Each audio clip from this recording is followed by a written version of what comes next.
तो हेलो दोस्तों, कैसे हैं? उम्मीद होगा कि आप लोग बहुत अच्छे होंगे।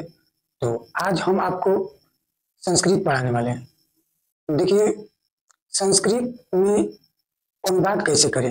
देखिए, संस्कृत में अनुवाद बोर्ड के एग्जाम में 10 नंबर का आता है। और हर विद्यार्थी बोलते हैं कि संस्कृत बहुत हार्ड विषय है। संस्कृत को और मैथ को, गणित को हर विद्यार्थी बोलता है कि भास्ट है। और हमारा सब्जेक्ट संस्कृत, हमारा माँ क्लासेस चैनल पर हमारा मैथ का वीडियो और ये फर्स्ट वीडियो संस्कृत का होने वाला है। आप देख सकते हैं मैथ को कितना साधारण भाषा, यानी आपन बोलचाल के आपन भाषा में समझाए हुए हैं कि आपको किसी प्रकार का दिक्कत डाउट नहीं आएगा। और संस्कृत भी आज से हम पढ़ाने वाले हैं। संस्कृत में एक भी डाउट होगा तो बोलिएगा। देखिए, अगर आपके पास ज्यादा समय नहीं है और आप बेहतर से बेहतर तैयारी करना, हमारा माँ क्लासेस चैनल को ज्वाइन कर लीजिए, सब्सक्राइब कर लीजिए और अपना एग्जाम का टेंशन छोड़ दीजिए। देखिए, आपके पास टाइम बहुत कम है और सिलेबस बहुत ज्यादा है। टाइम कम है, सिलेबस बहुत ज्यादा है। और आप लोग ज्यादातर अब फालतू समय रील्स देखने, वीडियो देखने में व्यर्थ मत कीजिए।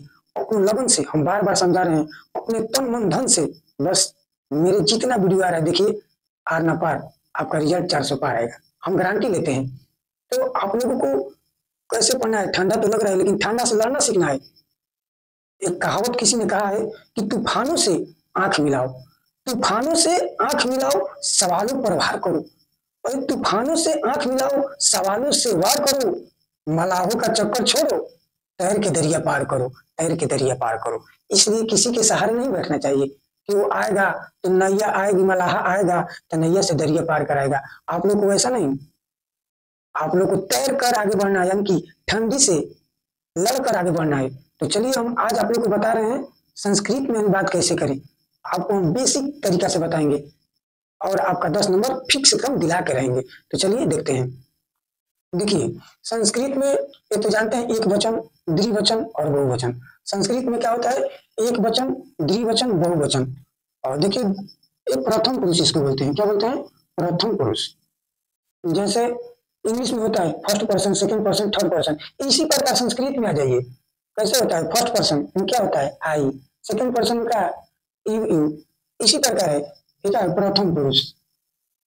क्या है जिसको हम सेकंड पुरुष बोलते हैं ना, सेकंड, ये क्या है? मध्यम पुरुष।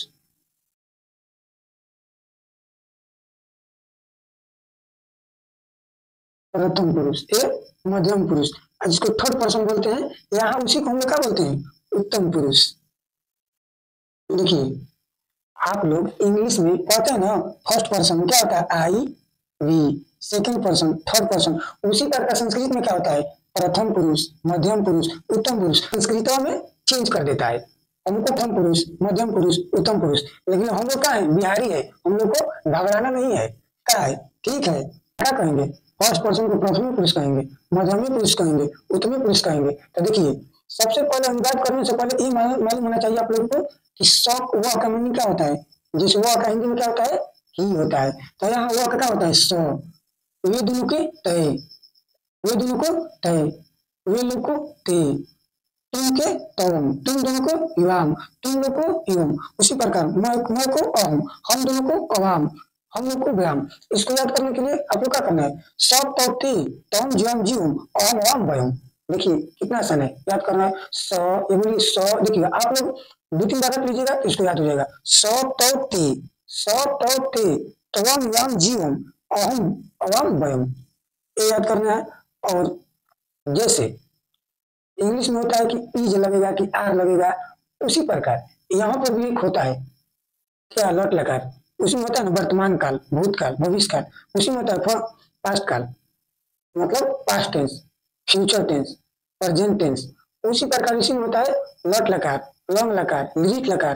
तो हम सबसे पहले लट लकार के बारे में पढ़ते हैं। लट लकार बोले तो वर्तमान काल, उसी को हम देखते हैं।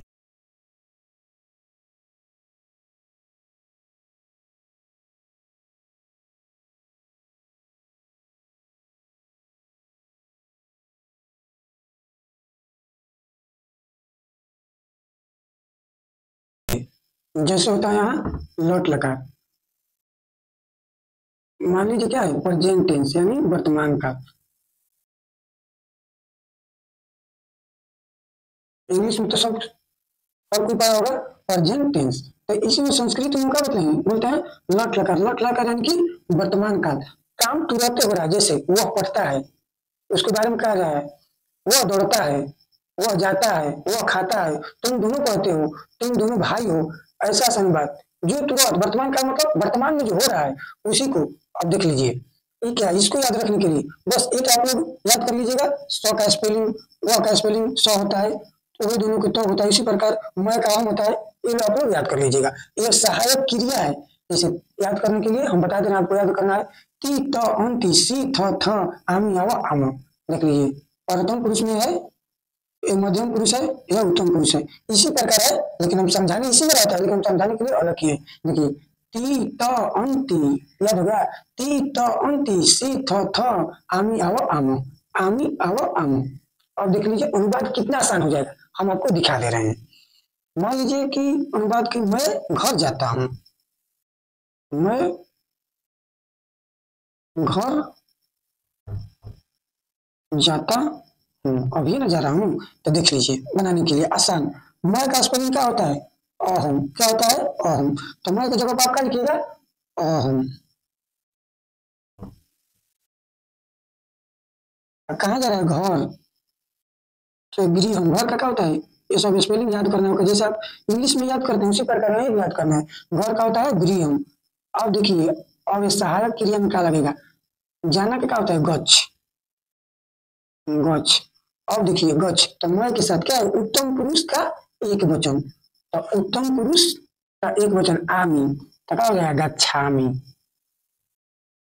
कोई दिक्कत हुआ आपको? कोई प्रॉब्लम हुआ? साधारण भाषा में समझ गए कि नहीं? और मान लीजिए कि दूसरा मेरा है, तुम पढ़ते हो, तुम पढ़ते हो। तो टॉम का स्पेलिंग क्या है? तुम का स्पेलिंग क्या है? टॉम। तो यहाँ आप लिख लीजिए टॉम। टॉम। पढ़ने का क्या होता है? पठ। पढ़ने का क्या होता है? पठ। तो यहाँ पर पठ का लिखिए, पठ। और लास्ट में क्या लगा है? मध्यम पुरुष का एक वचन। मध्यम पुरुष का एक वचन सी लगा है, तो क्या हुई? पठसी। कोई दिक्कत हुआ? मान लीजिए हम और उदाहरण ले रहे हैं, वे दोनों खाते हैं। अगला उदाहरण ले रहे हैं, वे दोनों खाते हैं। ध्यान दीजिए यहाँ, वे दोनों, वे दोनों का स्पेलिंग क्या है? तो आराम से आपको क्या लिख देना है? तो खाते हैं, खाना का क्या होता है? खाद। क्या होता है? खाद। और ये क्या है? द्विवचन का प्रथम पुरुष। द्विवचन का प्रथम पुरुष का है, दूसरा स्थान पर तो है, क्या लगा देंगे? तो खादत। क्या दिक्कत हो रहा है आपको? संस्कृत बहुत आसान है, लेकिन आप लोग को मेहनत करना होगा, समझना होगा। आप जाइएगा यूट्यूब पर और का वीडियो देखिएगा, समझिएगा। संस्कृत बहुत आसान है, लेकिन समझने का फर्क है, समझाने का फर्क है। कैसे तो कहावत है कि जलती हुई आग में ताव होके के चाहिए, बरगदों के पेड़ में छाव होके के चाहिए। और ये पढ़ावे के तो यूट्यूब पर बहुत सर पढ़ा रहे हैं, लेकिन पढ़ावे वाला के अंदर थोड़ा सा भाव होके के चाहिए। इसी प्रकार समझिए आप लोग, और समझने का फर्क है। अब मान लीजिए है कि हम लोग खेलते हैं, देख लीजिए, हम लोग खेलते हैं, देख लीजिए, हम लोग, हम लोग का क्या होता है? वयम। वयम क्या लिखा है? वयम। तो आपको क्या लिखना है? वयम। और खेलना के स्पेलिंग क्या होता है? संस्कृत में क्रीड होता है। क्या होता है? क्रीड। और लास्ट में क्या लगा है? देखिए यहाँ तीसरा स्थान पर है ना, तो यहाँ पे तीसरा स्थान देख लीजिए, क्या लगा है?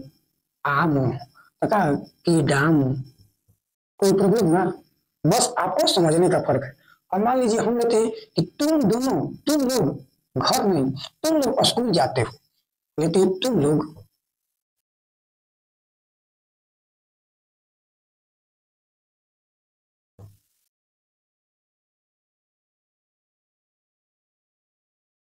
तुम लोग स्कूल जाते हो।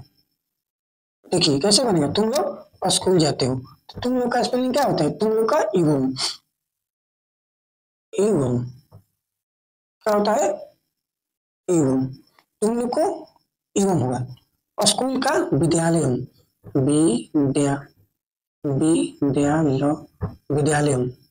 आ जाना के बतेबे कि गच्छ कहाँ लगाए अंतिम में, कितना है, एक दो, तो एक दो थ लगाए तो गच्छथ। का प्रॉब्लम है आप लोगों को, है ना आसान। तो आपको एक हम सवाल दे रहे हैं और आप लोग कमेंट में इसका जवाब दे दीजिएगा, हम समझ जाएंगे कि अनुवाद आप लोग को 100% समझ में आ गया। तो हमारा सवाल है, वह खाना बनाती है, वह खाना बनाती है। इसका जवाब आप लोग को कमेंट में देना है, संस्कृत में अनुवाद बनाकर देना है, वह खाना बनाती है। तो और ये क्या होगा, लक्ष्य क्या यानी कि वर्तमान काल, अभी भविष्य काल है, भविष्य काल है, भूतकाल है। एक ही दोनों का वीडियो हम अगले में लाएंगे, उसके बाद हम भविष्य काल करेंगे, उसके बाद भूतकाल करेंगे। ये आसान है। तो उम्मीद होगा कि ये वीडियो आप लोग को काफी समझ में आया होगा। तो ये वीडियो अपने दोस्तों के पास शेयर कर दीजिए, ताकि हर आपका दोस्त 10 नंबर ले सके।